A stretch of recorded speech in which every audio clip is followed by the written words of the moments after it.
You shouldn't be trying to steal my house. Yes, you are. Deed theft, where homeowners are essentially tricked out of their properties, has been a pervasive problem for a few years now. And now this group is rallying outside the governor's office, demanding that she do something about it. So, while New York City's communist mayor brings about his plans to confiscate homes from the law-abiding, it seems squatters are beating him to the punch, using predatory tactics to scam the innocent out of their life savings and achievements which they worked decades to obtain, but now find themselves battling New York's ever-expanding affordability crisis in unexpected ways, completely trapping the law-abiding between what used to be their home and the cold, hard street. The man who claims to be the one actually leasing the house shows up. Call the police again. With the other guy, police took off the property. This guy just literally broke down my door. Meng Yu bought this house in Kew Gardens, Queens last year and has the paperwork to prove it. His wife wanted to move in right away to cut down her work commute, but Yu says a woman who'd been living in the house refused to leave.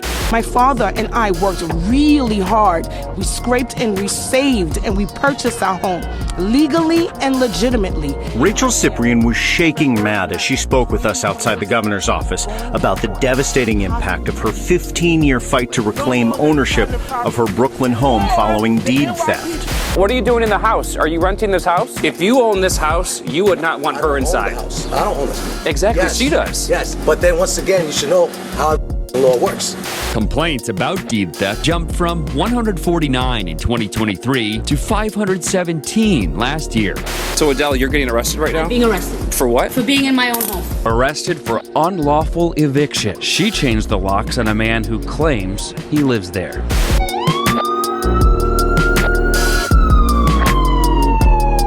So sometimes these scammers, they do get busted, but deed theft complaints are up 240%. And what nobody's talking about is the reason people are stealing homes all over the city is because of our socialism-induced affordability nightmare. You see, New York City has decided personal property ownership is wrong, and landlords and property developers are evil, which is why they aren't allowed to build anything, much less reclaim homes that are stolen from them by scammers and squatters, creating a massive housing shortage, with only 1% of apartments even available to rent. Why? Because nobody wants to build or invest in a place that's just gonna rob them blind. And when you add that to the new mayor's plans to raise property taxes and punish landlords by raising fees with the goal of confiscating private buildings for public use, you create a situation where the homes we have now are the only ones we're gonna have for a long time. And this is where the squatting nightmare takes effect. You see, when there's very few homes available, those that remain, they shoot up in value. And now you've got scammers using sophisticated tools like AI to forge documents and transfer the ownership of homes out from under their rightful owners, who now find themselves getting evicted in the middle of the day by sheriffs, telling people their most prized possessions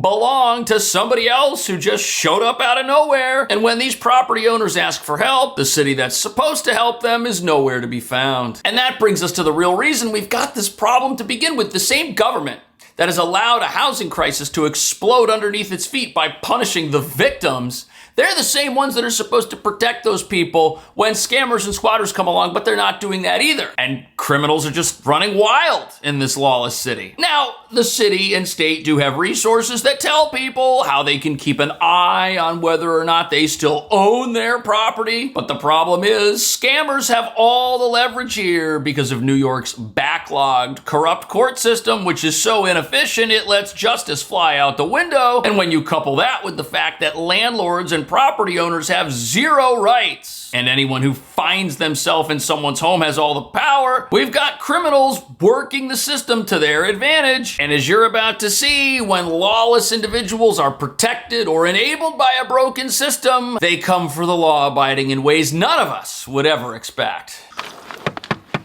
Meng Yu bought this house in Kew Gardens, Queens last year and has the paperwork to prove it. Yet he's locked out and fighting in court for access while the district attorney investigates. I hope the city will starting to do their job, because this is just not right.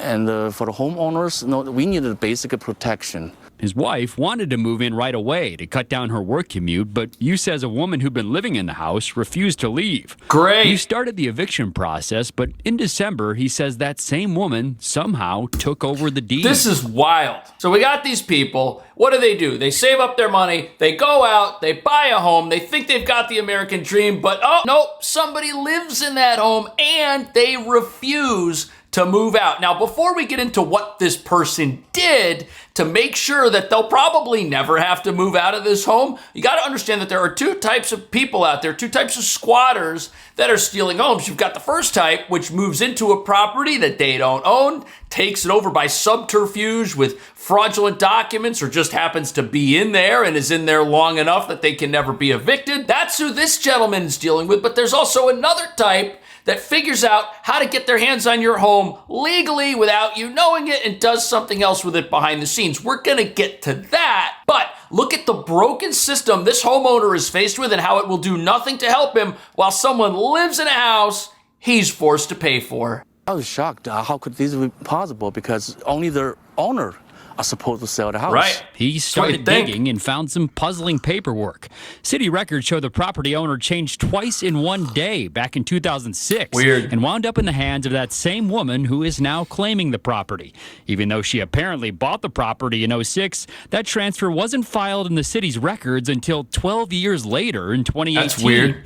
But records show a bank sold the home to you last year. That's wild. So there's something very fishy going on here. But you got to remember, New York City's in the middle of a housing crisis. Only 1.4% of apartments can even be rented. There's massive demand for people to live somewhere, and rents are $5,000 a month right now on average. And you know what that means? That means we're going to have criminals, armies of them, all over town trying to figure out how to live somewhere for free. And the problem is New York City's laws allow that, because in this place, if someone finds their way inside your home and they're there long enough, there's nothing that can happen. They're not a criminal. The case has to go to housing court, which is slanted in favor of tenants. I got a friend who rents out his studio apartment in a nice part of Manhattan. And you know what? He's got a tenant in there. They haven't paid any rent since last year. They were supposed to go to court back in January. We had the massive snowstorm. Judge delayed everything until May. He's losing half a year's rent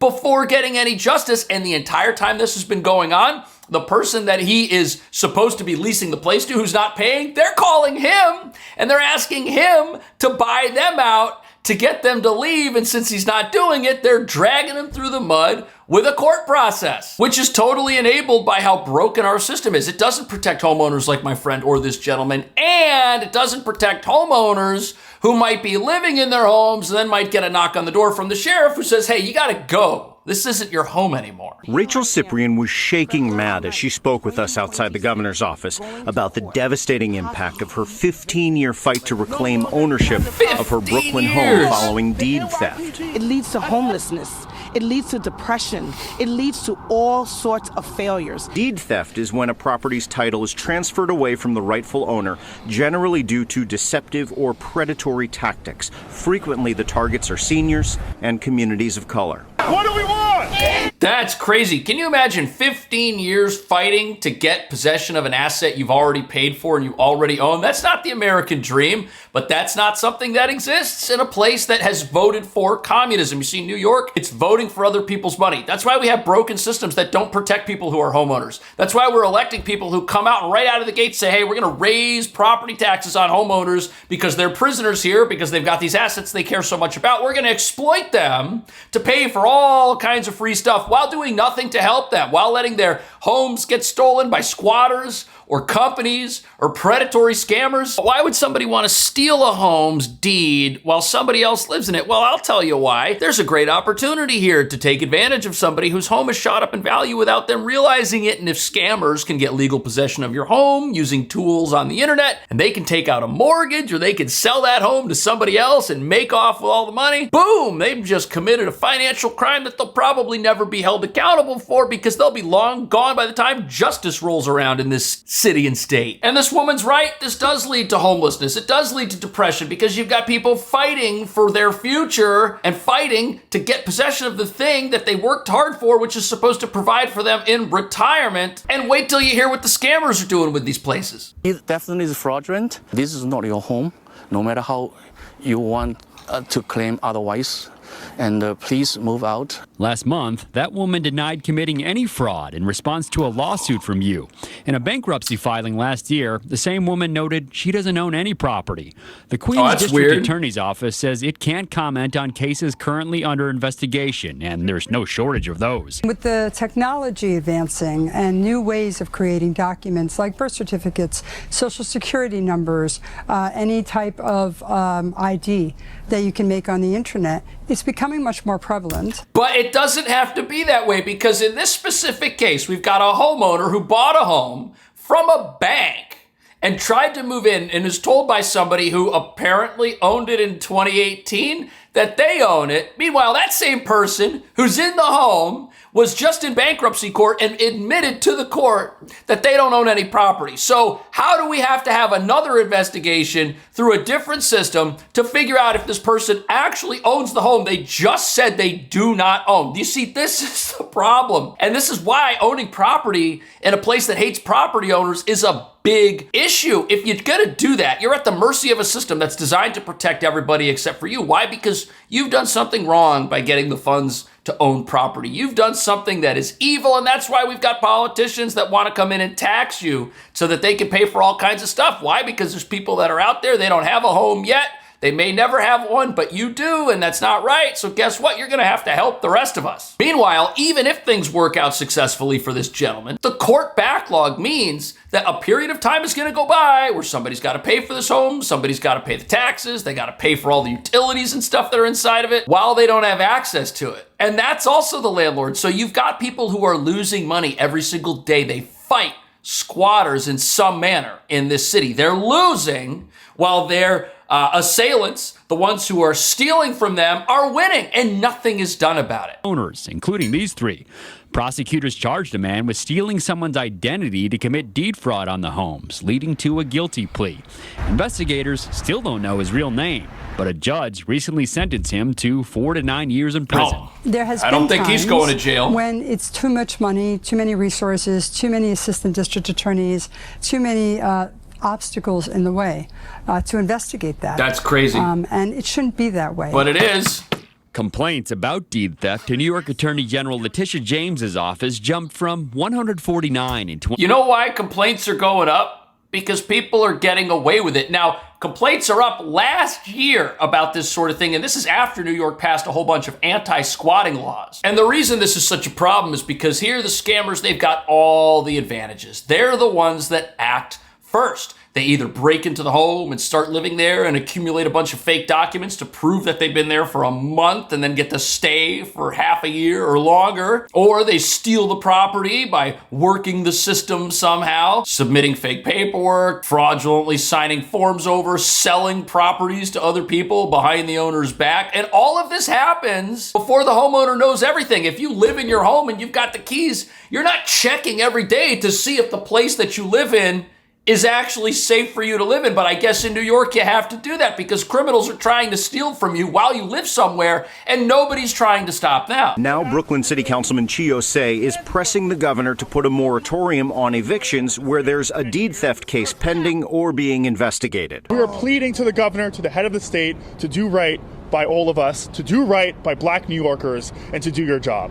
During the moratorium, Chio Say and other elected leaders are demanding legislative fixes, like more support for homeowners in eviction court, special investigative units inside district attorneys' offices, a public database of shell companies associated with deed theft. Okay, all of what they're talking about is going to make the problem worse because what are they saying?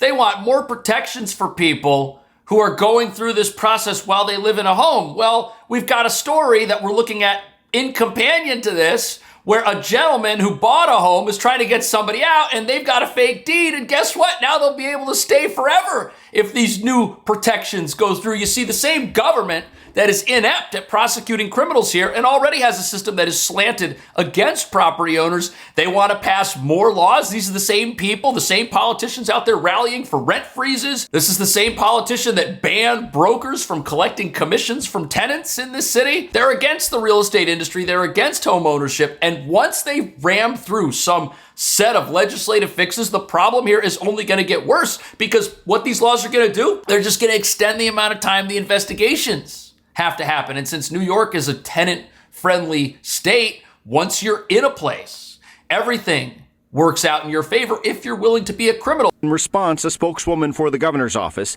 did not mention an immediate moratorium, but said the governor has taken a number of steps to push back against because that would be a disaster. No New Yorker should be cheated out of the opportunity to keep their home, which is why Governor Hochul has proposed $40 million in her state budget for the Homeowner Protection Program, and why she has led the way in enacting strong protections to empower homeowners.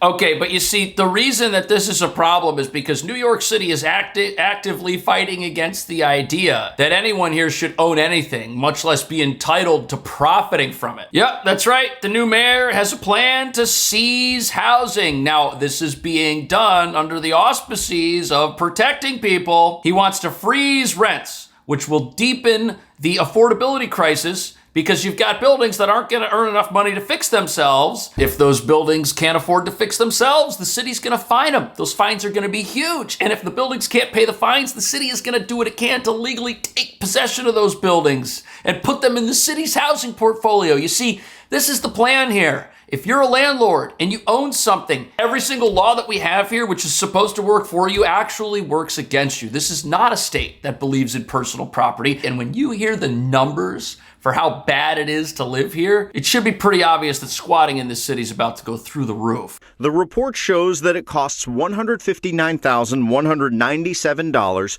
for the median family with children to afford the city. Right, so we've got this news report from the government that says nobody can afford to live here. And while that's not exactly new information, the amounts of money that it takes to get by are so high that you're almost tempting people to take advantage of a broken system, which is bad news for the entire system. It's just going to cause it to implode faster. And while the mayor says he's going to have free childcare and he's going to freeze rents and he's going to try to have free grocery stores, the only way to get all that stuff is to take money from one part of society and put it into those things, which has the city itself competing to steal the properties of the law-abiding, which if it doesn't do it through outright confiscation, is gonna happen through taxation, making these places basically worthless. But there's another problem, and that problem is every single person that lives here needs a good job if they're gonna be able to afford to live in this city. So what's happening to the good jobs? The city is so expensive. But with job growth in the city largely flat over the last year, we pressed him repeatedly about what he's doing to get people that living wage. What are you doing to bring jobs to the city right now?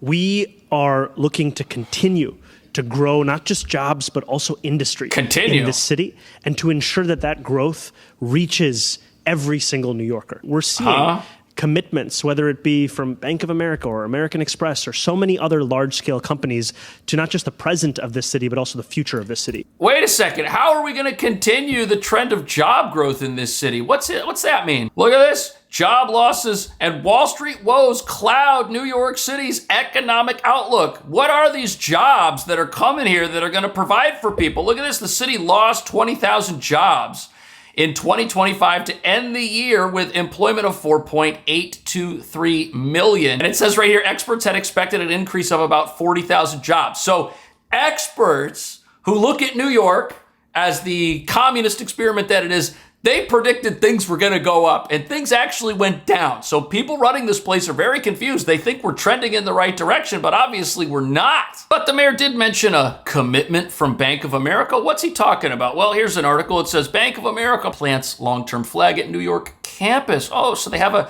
new campus and they signed a 20-year lease. Wow, it sounds like jobs are on the way because Bank of America signed a 20-year lease. But look at this. The tower they're leasing was completed in 2010, and it's owned by Bank of America and another company, so they're 50-50 partners. So when Bank of America expands its footprint in this place and signs a lease for property in this building, half the income for that lease goes back to Bank of America. So they're getting a 50% discount, leasing a space that they already own 50% of. That's not the same kind of commitment that other companies have the ability to make. It almost doesn't make financial sense for Bank of America if they need more space to lease it anywhere else in town. They have to lease it right here. So the idea that this is some sort of commitment, I mean, they already own the building. So what kind of commitment is that? But hey, at least they're not squatting. What do you think about all this? Thank you so much for watching. I'll see you in the next video.